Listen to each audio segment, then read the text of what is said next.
नको ते काम करायला लागलं. वडिलांना सांगितलं, आईनं सांगितलं, पत्नीनं सांगितलं नाही. कारण ना लय ना लज्जा. तो विषयच असा आहे. ते करत असताना दादा त्या विषयात गेल्यावर त्याला एक तर भीती नसतं आणि लाजही नसतं. तो व्यसनेच्या आहारी गेला आणि हे चालत राहिलं. काही दिवस गेले.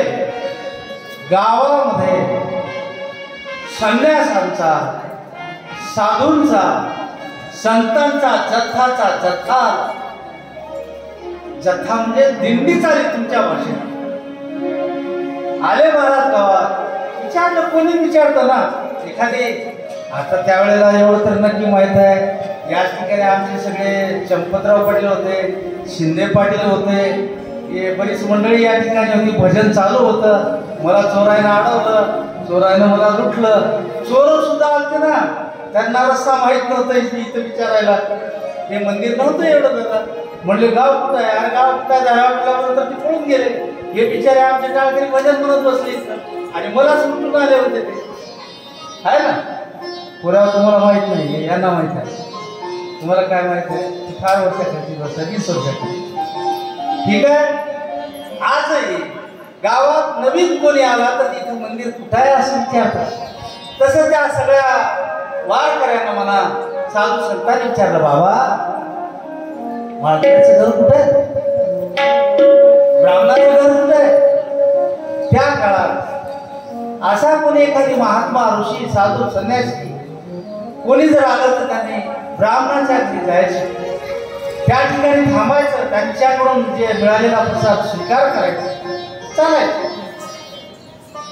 एक म्हातारी आजी त्या मंदिरात असं बाजूला होती, घराच्या जवळ होते. त्या आजीने सांगितलं, बाबा त्या गावात एक आहे घर, ते ब्राह्मणाचं घर आहे. असं दूर इकडच्या तिकडच्या बाजूला थोडं लांब आमच्या रामजी पाटलाच्या घराकडे कोण काठाला घर आहे. त्या काठाला एक ब्राह्मणाचं घर आहे. आणि त्या घर मी काही फार दिवस झाले गेलो नाही. ते घर पडल्यासारखं आहे, तेच ब्राह्मणाचं घर आहे. तुम्ही विचारत जा. सगळा हा जथ्थाचा जथ्था त्या ब्राह्मणाच्या घरी गेला. महाराज रात्रीला मुक्काम झाला. संन्यासी होते ते. साधू एका गावामध्ये, संन्यासी एका गावामध्ये. नियम आहे, राजाला नियम आहे आणि आपणालाही नियम आहे. आपण संसारिक आहे. संन्यासी एका गावामध्ये 3 दिवस राहू नये, हा नियम आहे दादा. साधू चलता, साधू बहता पाणी. पाणी वाहत असावं, निर्मळ असतं. पाणी प्यायला हरकत नाही. नदीचं असो की ओढ्याचं असो, वाहतं पाणी प्यावं. थांबलेलं पाणी पिलं तर आजारी पडते. साधू चालत राहावं, कारण त्या गावात जर जास्त मुक्काम राहिलं तर दोस्ती जास्त होते. नको ते दोस्ताना घडतो आणि एके दिवशी त्याची पूजा अर्चा करून निघून जावं. चलता साधू बहता पाणी. लक्षात घ्या, संन्यासी 2 दिवस राहिले, 3ऱ्या दिवशी निघणार. त्याच महात्म्याचं आजावेळाचं वय 88 वर्ष झाले. नाही, जवान होते. पत्नी गरोदर होती. पण 2-3 दिवस राहिल्यानंतर येतो आम्ही येतो म्हणजे चाललो म्हणायचं नाही ना. माय मी जातो आता असं म्हणायचं नाही. माय येतो दादा, येतो आता असं बोलायचं असतं. येतो, ठीक आहे मला. भिक्षा दे, मग भिक्षा वाढा. 3 दिवस राहिल्यानंतर भिक्षाची हाक दिली. आजा वेळाच्या बायकोनं एका ताटामध्ये आपलं पोट काय भिक्षा, कोरान भिक्षा, कोरडी भिक्षा द्या. काय पीठ आणलं, ते बायाला माहित आहे काय काय द्यायचं, त्यांना सांगावं लागलं. त्यामधूनच विचारतात, महाराज भाकर आणू का कोरडी भिक्षा आणू? त्यांनी विचारतात, त्यांना माहित आहे. आता मी कधी वाटलं मला का माहित. त्या बाईने एका ताटामध्ये पीठ आणलं, घेतलं, गुळाचा कडा घेतला, डाळ घेतली, तांदूळ टाकले आणि ती भिक्षा घेऊन आली. आई माय हे भिक्षा नको, मला एक भिक्षा मागायचंय. भिक्षा द्या. काय नाही देणार मला? तुमच्यासारख्या साधूला संताला तोंड फोडून तुम्ही मागावं मी देऊ नये हे काय नियम आहे? जर नक्की माझ्याकडे असेल तर मी नक्की देईन. काय आई मी मागलेलं द्या हो नक्की देईल महाराज. सांगा आमच्याकडं सगळं आहे मागा. त्यावेळेला ज्या वेळेची पत्नी गरोदर होती महाराजराव सांगितलं आई मी मागेल ते द्या नक्की द्या विनंती आहे मागो मागा मागो मागा. सांगितलं आता जे तुम्हाला मुलगा व्हायलाय मला तर वाटतं की नक्की गडगेकर सारखंच सॉफ्टवेअर आहे महाराज. कारण मलाही सांगावं लागला तिथं जरी पोरी असल्या तर मला इथून महिना कळते तिचं मुलाला आज तोंडा याला माहित आहे सगळ्यांना नुसतं तोंडाकडे बसलं की किती महिना चालू आहे ते मला कळतं. तसं त्या काळात ते महाराज सांगितलं आई तुम्हाला जे मुलगा व्हायला आहे मुलगाच होणार आहे. तप आहे जप आहे कर्म आहे विद्वान आहे बुद्धिमान आहे. त्या महाराजांनी सांगितलं सांगा तुम्हाला मुलगा होणार आहे मुलगाच होणार आहे तर त्याचं नाव नारायण ठेवा नक्की ठेवेल. महाराजांचे पाय धुतले. आपल्या घरी कोणी अतिथी आला साधू आला टाळकरी आला वारकरी आला महाराज जर कोणी आला त्याचे पाय धुवावे गंध अक्षता व्हाव्या नमस्कार करावा नियम आहे. थांबा महाराज घरात गेली असं कळशीमध्ये पाणी आणलं महाराज तांब्यामध्ये आणि पाय धुतले नमस्कार केला. महाराज मला मुलगा होणार होय नाव नारायणच ठेवील महाराज. घरात गेले महाराज सगळे संन्यासी महाराज निघून गेले.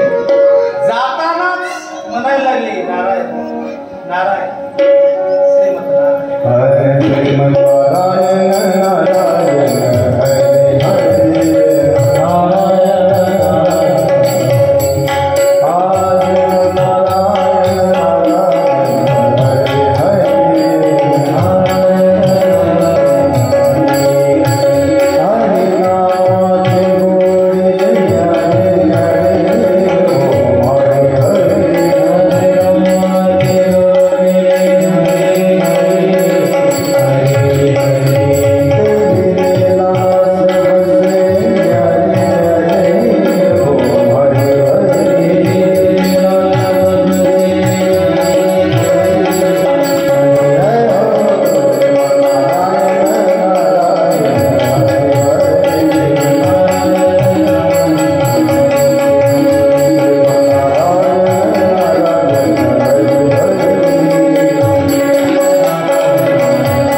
मुलगा जन्माला आला महाराज त्याचं नामकरण झालं नाव नारायण. त्यावेळेला आजा मेळाचं वय दादा 88 वर्ष 88 वर्ष. आजा मेळा वयानुसार थकलेला होता. गुडघे साथ देना कंबर साथ देना शरीर साथ देना अंथरून धरलेला आहे आणि लहान सवाळ वय झाल्यानंतर आता 30 पाळी सध्या आहे. वय जास्त झालंय मुली कमी झाल्या पुरायला बायकाही सोयरिकी होणं दादा फार अवघड झाल्या. आता परवाच माझ्या या भागवतामध्ये 2 गोष्टी मला शिकायला मिळाल्या. एक आमच्याकडे दिदी आली परवा पहिल्या दिवशी जत्रामध्ये ते ह्या बेलगुजरीचीच आहे, जाड आहे, तिचे प्रॉब्लेम होते, सॉल्व झाले. माझ्या मारुतीची कृपा, ते योग आपलं ते कावळा बसायला पाणी ओढायला. मी आता येतातच नाही आपल्याकडे औषध घ्यायला, त्या घेतली आणि ते तिला त्या दिवशी माझ्याकडे चेकअप लागली पहिल्या दिवशी. आणि मी पाहिलं मी असा धोतर घालून निघालेला, ते सगळं पॅन्ट शर्ट दवाखान्यात अडकून टाकून हे घालून निघतो इकडं. ते साहेब तुम्ही धोती घातली आणि म्हणलं हो भाजपाला चाललो. दादा शपथ घेऊन सांगतो, ते म्हणले असंच पिरियड आलं नाही असं तसं बोलले. ते म्हणलं राहू दे, जाय. चेकअप केलं, पॉझिटिव्ह निघालं ना. मी म्हणलं हे बघ ऐक, मी चाललो कुठं कशाला भागवताला. तुला काय वर्ग तर होणार मला नक्की माहीत आहे ना, कारण मला माहीत आहे ना, मला सांगायला लागते कारण तुम्हाला माहीत नाही का. मला कळतं side A side B side येते. मी म्हटलं ठीक आहे तुला वर्ग होणार, पण एक लक्षात घे तू विसरणार नाहीस ना. नाही मग एक ऐकायला नक्की ऐकेल, तर तोच विषय ते निघाला. मी म्हटलं हे बघ मी चाललो भागवताला, तू काय नाव ठेवशील त्याचं? भागवतच नाव ठेव. नक्की ठेवतो म्हणले की म्हटली ती पायाच पडली माझ्या. मी म्हटलं भागवत पाया पडू नको, नाव भागवत. पण मी काय तसला साधू महात्मा नाहीये आहे ना, मी इथं हात लावले पैसे घेतो ना, मी कसा महात्मा होऊ शकतो? नाही तसं मला 88 वर्ष वय झालं दादा, व्याधीने त्रस्त झालेला, दवाखाने झाले नव्हते, दवाखाने पण झाले. त्या काळात वैद्य होते, झाडाचा पाला रस हे ते घेतलं, बॉडी साथ देणार, आणि बॉडी साथ दिली तरच त्या औषधाचा गुण आहे. थकलेलं शरीर, लहानसा 5 वर्षाचा फिरायला, कधी आयुष्यभर कधी भगवंताचं चिंतन न केलेला, अजामिळा विषयाच्या संगतीत रंगलेला, तेच थकलं शरीर. जाता येता आपल्या लेकराला नारायण नारायण नारायण बाळ, नारायणा इकडे काय बाबा, थोडं पाणी दे, पाणी द्यावं. नारायणा जेवलास ना? हो बाबा. नारायणा बाहेर खेळू नको जास्त, ऊन आहे. नारायण नारायण नारायण.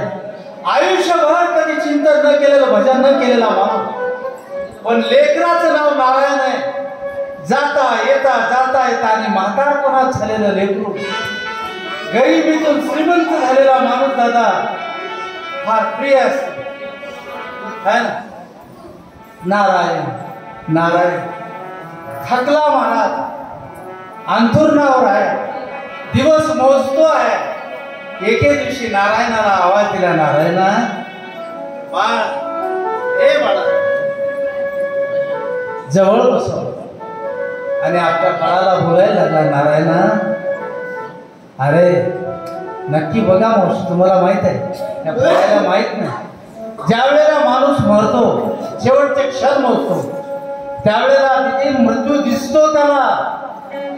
आम्ही ऐकलेलं आहे ते, आहे ना. बघा तुम्ही म्हातारे माणसं कधी कधी या वयाचे हे नाही आले आणि इथं बसलंय, ते तुळयावर बसलंय, येणं झाले, आपल्याला वाटतं काय बसलंय, पण ते त्याला दिसतं. येऊन आलाय, तो न्यायला नाही मला, चल म्हणाला रे, ते त्याला बोलतं आणि ते आपल्याला वाटतं की आपल्याला बोलायला. असं तो नारायणाला सांगला, नारायणा माझा क्षण जवळ आल्यासारखा वाटतं रे, मी जातो, आले मला बोलवायला, मी जाणार आहे. मी तो नारायण म्हणायचा, 5 वर्षाचा नारायण, 80 वर्ष वयाचा अजामिळा. बाबा तुम्ही असं कधी बोलले नाही, आज असं का बोलता? असं बोलू नका बाबा, असं बोलू नका बाबा, मी बोलतोय, माझ्याकडे बघा ना. बोलता बोलता घशामध्ये कोरड पडायची महाराज, चिकट असलेला खोकला घशामध्ये अडकायला लागला, पाणी पाजवलं तर खाली पडायला लागलं. पातळ करून दिलेली आंबील तोंडातून ठसका लागून बाहेर येत होतं. हे सगळे क्षण माझे मी पाहिलेले आहेत. मग बाबा सांगा सांगा बाबा, काही नाही रे. आणि शेवटच्या क्षणी विक्रम पडेल. आयुष्यभर केलेलं पाप शेवटच्या क्षणी नक्की सांगते दादा, मी माझ्या डोळ्यात पाहिलं नाही रे.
माझ्याकडून पाप घडले. सगळा वृत्तांत सांगितलं. बाबानं सांगितलं होतं फुलं आणायला. त्या मनात गेलो, नको ते पाहिलं आणि त्या विषयाच्या स्मृतीत माझ्याकडून नको ते पाप झाले रे. नारायणा तो बोलत होता आपल्या नारायणाला, महाराज शेवटचा क्षण मोजतोय. वाचा बंद झालेली आहे. वर मीटिंग बसलेली आहे. विष्णूचे दूत म्हणतात अखंड नारायण नारायण नारायण. हा शेवटच्या क्षणी ज्याचं धावा करेल ते विष्णूकडे नोंद असते. विष्णूचे दूत निघाले महाराज आणि येऊन म्हणतात, पण मीटिंग मध्ये असं ठरलं, यमाचे दूत म्हणतात हे गिराईक तुमचं आहे का आमचं आहे? विष्णूचे दूत बोलायला लागले आमचं आहे, कारण तो शेवटची घटका मोजत असताना देवाचं नाव घेत होता. यमराज म्हणायला लागले की मागलं बघा ना, माग काय काय केलं ते पहा ना, फाईल काढा ना. कधी ढाब्यावर दिसलं, कधी रस्त्यावर ना, फाईल काढा ना त्याची. महाराज काढली फाईल. ज्या वेळेला शेवटचा क्षण आहे त्यावेळेला विष्णूचे दूत म्हणायला असेल, एखादी वेळ चूक झाली, एखादी माणसाला म्हणतो जाऊ दे ना चांगला माणूस आहे, एखादी वेळ चुकला असेल जाऊ दे असं म्हणतात. त्या पद्धतीनं विष्णूचे दूत म्हणा झालं जाऊ दे ना, आता तरी तो भगवंताचं चिंतन करतो ना. ठीक आहे महाराज. त्यावेळेला विष्णूच्या दूताने स्वीकार केला. आकाशातून विमान आलं आणि आजामेळाचा उद्धार झाला. सुंदर भजन. हरी मी पुढं म्हणतो, तुम्ही म्हणा. दादा म्हणतात हरी बोल हरी बोल हरी हरी बोल मुकुंद माधव हरी हरी बोल.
क्षणी भगवंताचं चिंतन केलं सुद्धा नाही, पण मुलाच्या नावानं हाक दिली नारायण नारायण नारायणानं ताणलेला आहे. म्हणून आपणही त्याचा आदर्श घेणं बरं. देवाचे जर नाव ठेवले, आता सध्या नावं नाहीत, पोरायची नावं नाहीत, पोरायची नावं नाहीत, मला वेगळे वेगळे नावं आहेत. देवाचे नाव ठेवावं. त्या निमित्तानं ते भगवंताचं चिंतन घडतं. का घडतं? भगवंताचं चिंतन केल्यावर शत्रू मित्र होतो. मला माहित आहे, भगवंताच्या चिंतनामुळं नम्र होतो. मला नक्की माहित आहे. मला एक पुस्तक सुद्धा माहित आहे. परळीचे राजे दादा, परळी हे परळी वैजनाथ. कधी गेले असाल तुम्ही परळीला? परळी वैजनाथ एक राजा होता. राजाच्या एकुलता एक मुलगा राजाला. राजाचं लग्न झालं आणि ती वरात संध्याकाळच्या वेळेला निघाली. सांगितलं काय? नाही. वरात निघाली महाराज. एकुलता एक मुलगा, मोठी वरात राजाच्या मुलाची. ते काय गडगेकरच्या पोराचं लग्न आहे का? छोट. अशी भव्य दिव्य मिरवणुकीमध्ये घोड्यावर जात असताना कोणी परळीला गेल्यानंतर महादेव मंदिर माळाच्या कोठाला माळावर यायचं. त्याच्या बाजूला सुद्धा असाच माळ गेलेला आहे ना. साधू राहत होता. कोणाच्या डोक्यात कोणा दिवशी काय येईल काही सांगता येणार. कधी कोणा साधूची चेष्टा करतात, कधी कोणा संतांची चेष्टा करतात, कोणा संन्यासाची करतात, नवे गायकाची सुद्धा करतात, नवे आर्गनवाल्याची करतात, नवे पर्वतेश्वर महाराजांची करतात. हे इकडे माळाची आहे काय कोणाची करतात. तशा पद्धतीनं वरात निघालेली आहे. त्या महात्म्याच्या त्या माळाच्या कोठाला जाते आहे.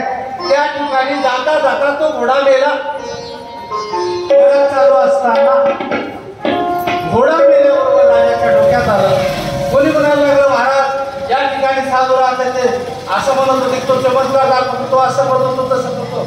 महाराज राजाला राग आला आणि राजा सरळ त्या साधूला म्हणाले, फार मोठा आहे, फार विद्वान आहे, फार तपस्वी आहे, फार जाणकार आहे, असं तसं बोलायला लागलं. म्हणजे झालं काय? त्याने सांगितलं, काय माझा एकुलता एक मुलगा वरात निघालेला आहे, घोडं मेलंय. त्या महात्म्यानं काही बोललं नाही. महाराज काय बोले ना, सांग इथं जप करत बसला हे असं व्हावं का? मुलाला कसं घेऊन जा? ऐकलं महाराज. त्या माळाच्या पोटाला एक गुहा आहे. त्या गुह्यामध्ये गेलं आणि त्या ठिकाणी जर भगवंताची स्तुती करायला लागला. श्री अनंता मधुसूदना पद्मनाभा जगद्व्यापका जनार्दना अनंत घना देवा जगदीशा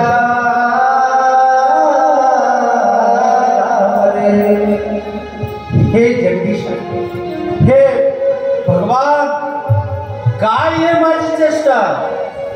हा असं म्हणल्याबरोबर महाराज दादा त्या गुहेतून भला मोठा वाघच आला. आता वाघ येणार म्हणजे असं येणार का? मात्र काय डरकाळ्या त्याच्या आहेत का? डरकाळ्या आपल्याकडं डरकाळ्या महाराज, वाघाच्या डरकाळ्या आहे का? वाघ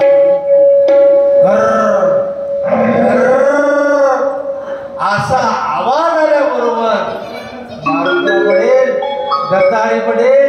मी होतो त्या लग्नामध्ये. एवढं पांढर शुभ्र धोतर होते ना, माझच नाही त्या वराला जेवढे होते ते सगळ्याचे पिवळे झाले झालो. कळालं ना? महाराज वाघ नाव वेळेला साप मारे तर अर्ध दिलं होते. खय रे मारते ते सगळे पिवळे जरा दिसायला लागले, पळायला लागले.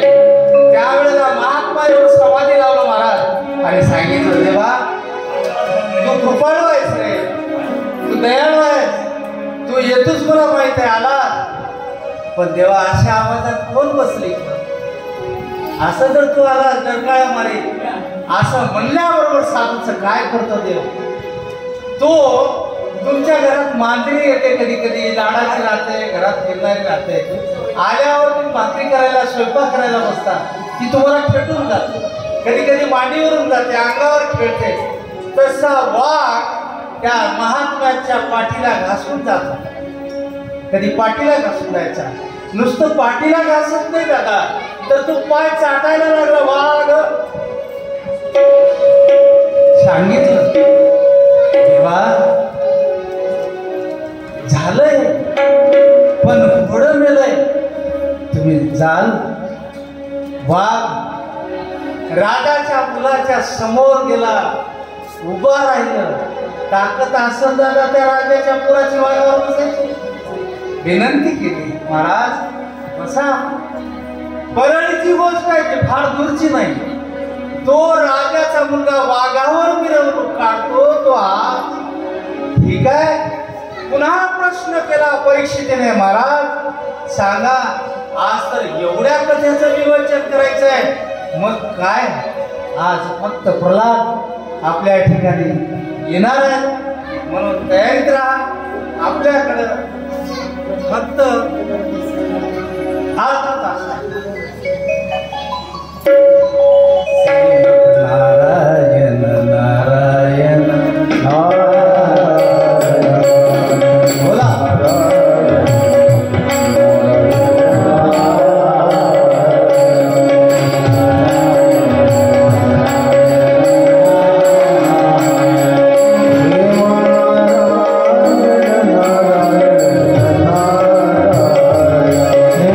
Namo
असले तरी सांगत असताना डायरेक्ट प्रल्हादजीकडे जात.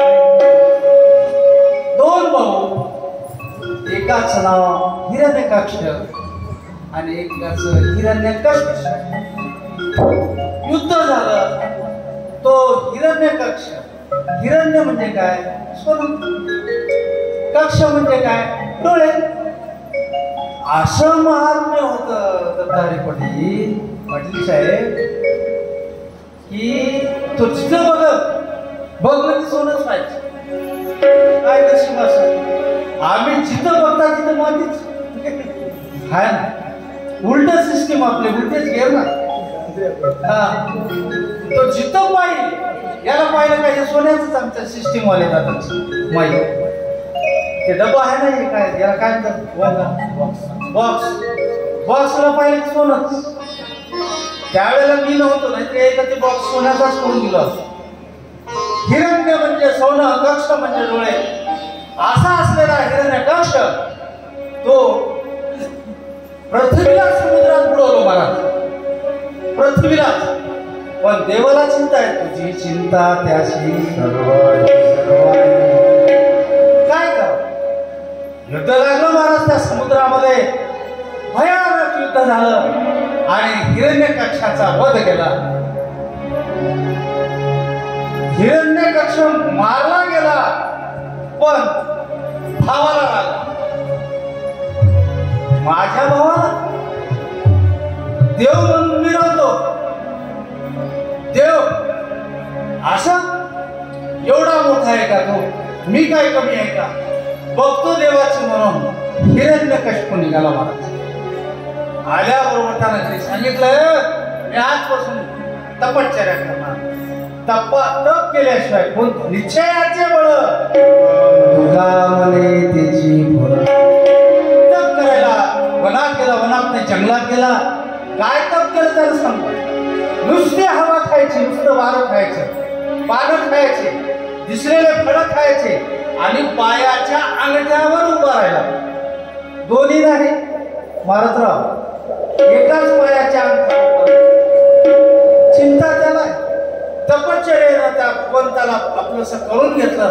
देव प्रसन्न झाले आणि जे माझ्या भावाला मारलंय त्यालाच तुला देवच देणारा वरदान, देणाऱ्यानं वरदान दिलं आणि हे तपश्चर्या करायला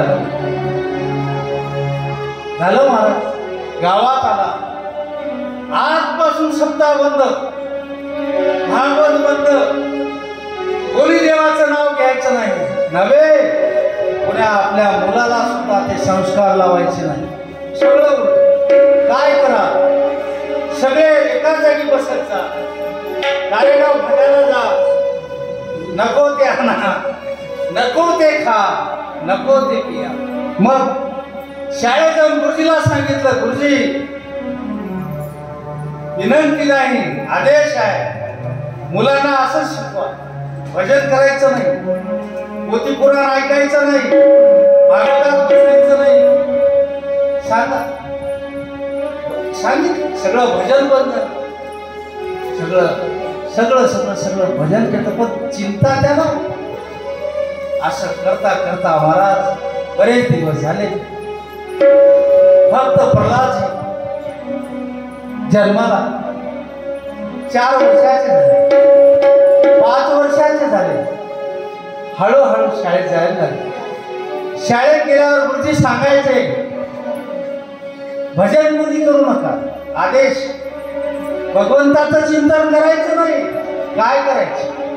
नको ते करायच्या, खोड्या करायच्या, चोऱ्या करायचं. मोठ्या माणसाला सांगायचं, गावात हे नको ते आणा. तमाशा सगळं उलट व्हायला लागलं. पण भगवंताने अवतार घेतला आणि त्याच्याच पत्नीच्या उदरात गयालीच्या पुट्याला प्रल्हाद भजन म्हणायला लागला. नारायण नारायण नारायण नारायण. किती रात्र दिवस ध्यान एकच,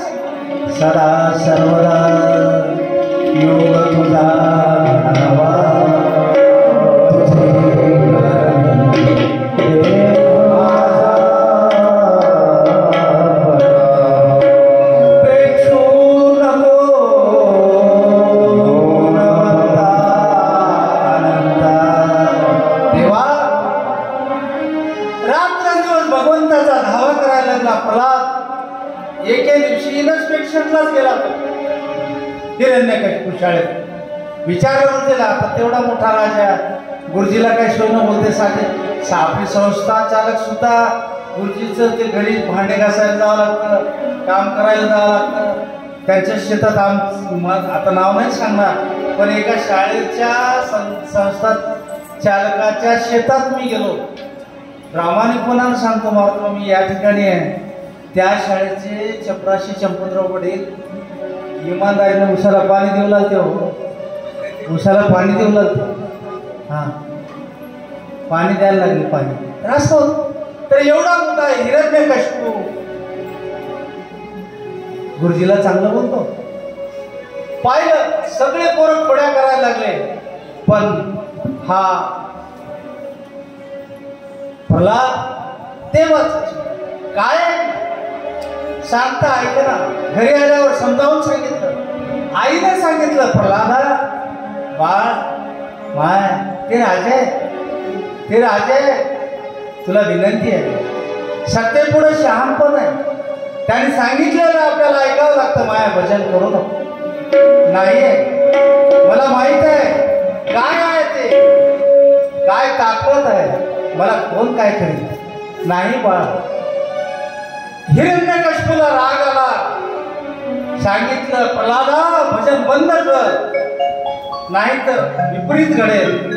स्वतः जन्म दिलेला बाप नको ते करायला लागला. महाराज हिरण्यकशिपू सांगितलं आईला समजावून सांग उद्या जर भजन केलं तर मी याला ठेवणार नाही.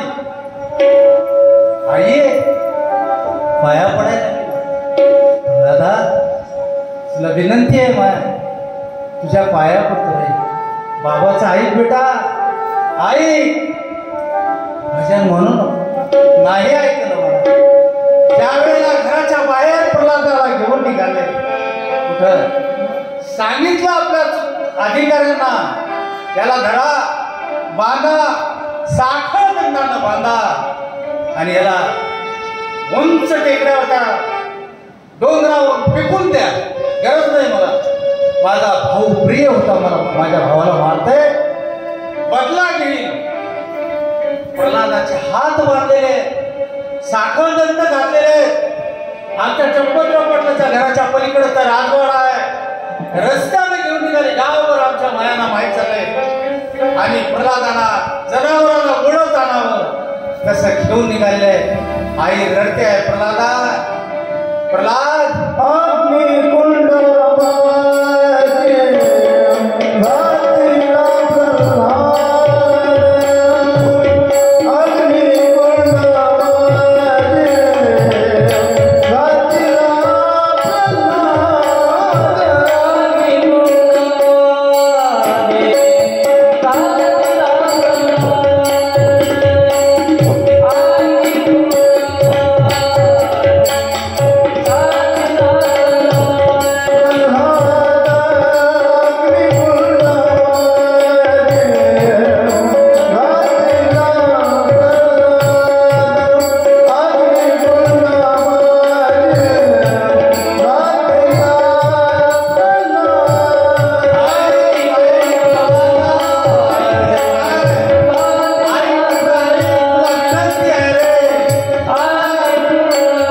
सगळे बघत होते, पण राजाच्या पुढे काय चालणार आहे?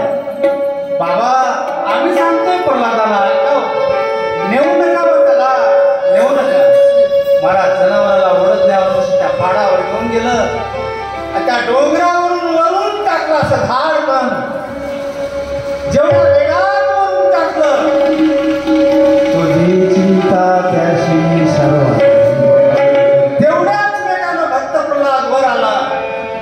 सगळी चिंता त्याला नाही, एवढ्यावर नाही थांबलं महाराज, नाही थांबलं. पालुनी पाशानी बुडविला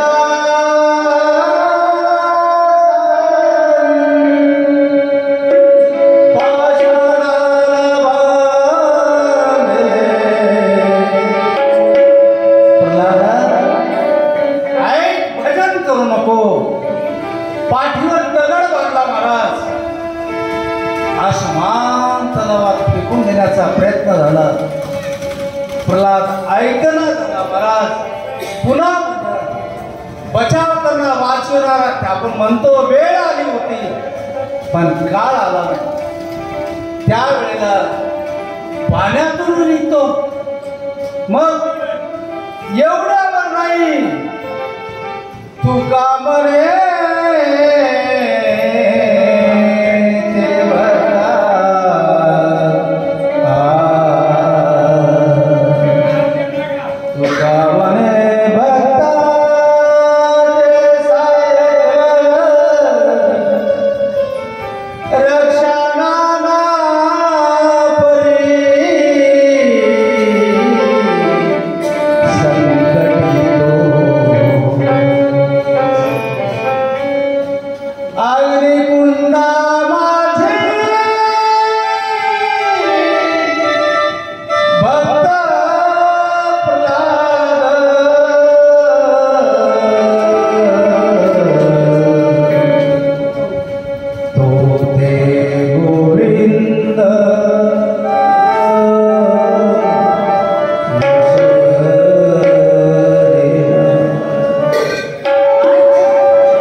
तरी नाही. मग तो पुन्हा पुन्हा पुन्हा भगवान सहाय्य करत होता. त्यांना तेवढ्यावर नाही, विषयही दिलं महाराज. तरी बरं माझा भगवान आहे, केलेल्या सगळ्या क्रिया तो सगळ्या आपल्या अंगावर घेत होता. तुका म्हणे माझे तुम्हान संतावरी ओझे. तो माझा भगवान माझ्या हातातली पिशवी घ्यावं, लहान लेकरू पुढे पुढे चालावं, तसं तो माझा भगवान तो ओझ सहज सहज घेतो. त्यावेळेला विषय दिलं, तो विष माझा भगवंतानेच पिला असं नाही, या प्रल्हादाचं तर पिला, पण मीराबाईचं विष पिलाच नाही. मीराबाई साठी घेतो विष कामाजीचा झाला. काय करणार तो मागे पुढे उभा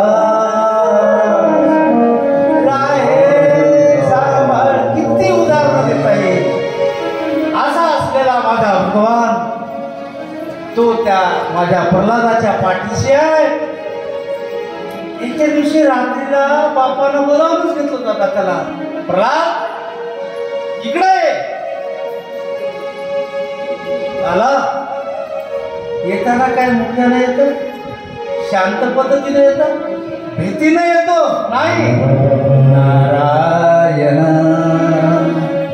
श्रीमत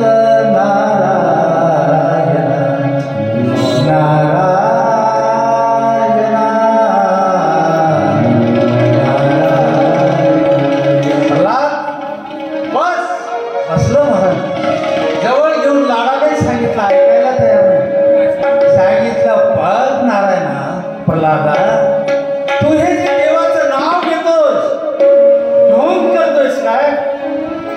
लोकांना सोंग दाखवतोस काय? काही सुज्ञ मंडळी होती, काही शिकलेली मंडळी. अन्न श्रद्धेला खत पाण्यात घालतोयस काय? काय ढोंग नाही. कुठे आहे तू तुझा भगवान? प्रल्हाद बोलायला लागला दादा. जळी सळी भरला विठ्ठल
या ठिकाणी लाथ मारल्याबरोबर त्याच्या नरहरी श्यामराज महाराज नरसिंहदेव प्रगट होणार आहे. मी फुलं टाकल्यावर तुम्ही इकडे ह्या दिशेनं फुलं फेकायचे. माझे दोघं जण या ना. हे दादा घे लवकर लवकर जात.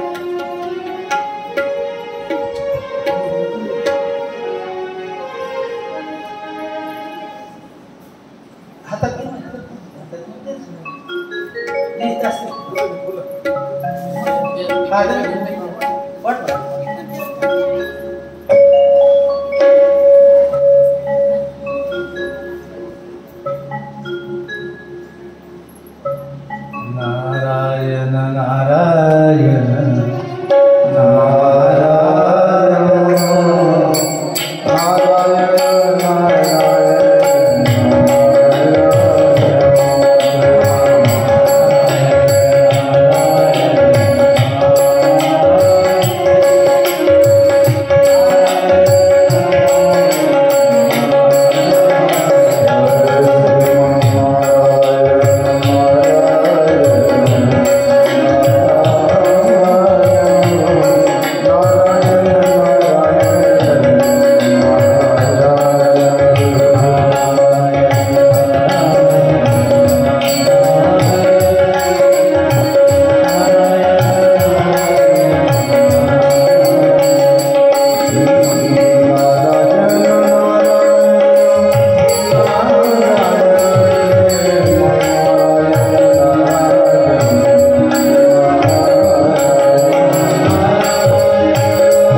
जय नरसिंह बोले नरसिंह भगवान की जय। देव प्रगट झाला महाराज. तपश्चर्यानं मागितलेलं वरदान भगवान त्याच्या मनासारखंच करतो. ते वरदान मागितलेलं मी दिवसा मरू नये रात्री मरू नये असं मागलेलं वरदान सायंकाळच्या वेळेला सूर्यास्ताच्या वेळेला घेतलं. ना माणूस राहू नये ना जनावर राहू नये. ठीक आहे महाराज, हे आपला जो हा भाग आहे हा भाग सिंहाचा आहे, धड मनुष्याचा आहे, मांडीवर घेतलेला आहे आणि मांडीवर घेतलेला तो हिरण्यकशिपू हातारानं मरू नये असे नख घातलेले आहेत आणि त्या ठिकाणी हिरण्यकशिपूचा वध झाला. असा आजची कथा या श्रीमद भागवताच्या निमित्तानं आज तिसरा दिवस पित्र आहे. सगळ्यांची पित्र मला कल्पना आहे 4 वाजता सांगता करा. ठीक आहे, दिवसेंदिवस वाढले. काल जास्त संख्या होती, आज पित्रामुळं कमी आहे. पण आता बाहेरून ऐकलेल्या घरून ऐकत माईक चालू आहे तिकडं सर्व गावातील घराघरातल्या माझ्या मायला विनंती आहे, नम्र विनंती आहे. गाडी कारेगाव फाट्यावरून निघाली कधी परवाच्या दिवशी, गावर उड्याला थांबली दुतारीवाडी, नंतर शिंगणापूर स्टेशन आलं. गाडी तर जाणार आहे, नांदेड गाडी आहे, गाडी थांबणार. पण आता उद्याला हसायला येणार आहे. त्या गाडीमध्ये बसा आणि माझ्या प्रभूंचं चिंतन करायला लागा. त्या गाडीत नाही तिथं बसताना जाऊन बसा, ते नाहीये. ही गाडी निघाली, 2 स्टेशन गेले, 3रं स्टेशन गाठलं. आज हसायला गाडी थांबणार. आता बसा आणि उद्यापासून बाहेरून ऐकायला घरातल्या सगळ्या आया बहिणांना विनंती आहे, आनंदानं भगवंताचा लाभ घ्या, जीवनाचं सार्थक होईल. श्रीमद भगवत कथा आज 3रा दिवस आहे. सर्व मला माहित आहे पित्रामुळे संख्या नाही तर कालच जागा मिळाली नाही, एवढी संख्या जास्त आहे. उद्याला नक्की येता. पण या, तुम्हाला आग्रहाचा आमंत्रण नाही आहे, नम्र विनंती आहे. सगळेजण या, आरतीवाले या. बाहेर घे, बाहेर घे, भजन बस.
उद्यापासून संख्या जास्त वाढणार आहे. कोणालाही आरती घ्यायची असेल तर असं काही बंधन नाही. तुमचं गावचं गाव बी आरती करू शकते, प्रत्येकाची इच्छा असते बरं का. तर असेल तर आमच्या इथं जे स्वयंसेवक आहेत म्हणण्यापेक्षा कमिटी जी आहे त्यांच्याकडे नाव द्यायचे आणि आरत्या घ्यायचं. सगळे तर उभा टाका.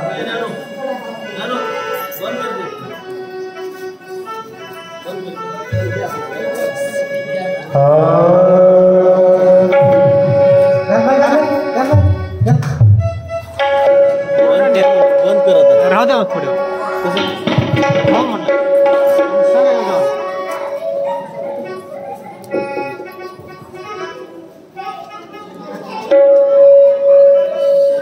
हा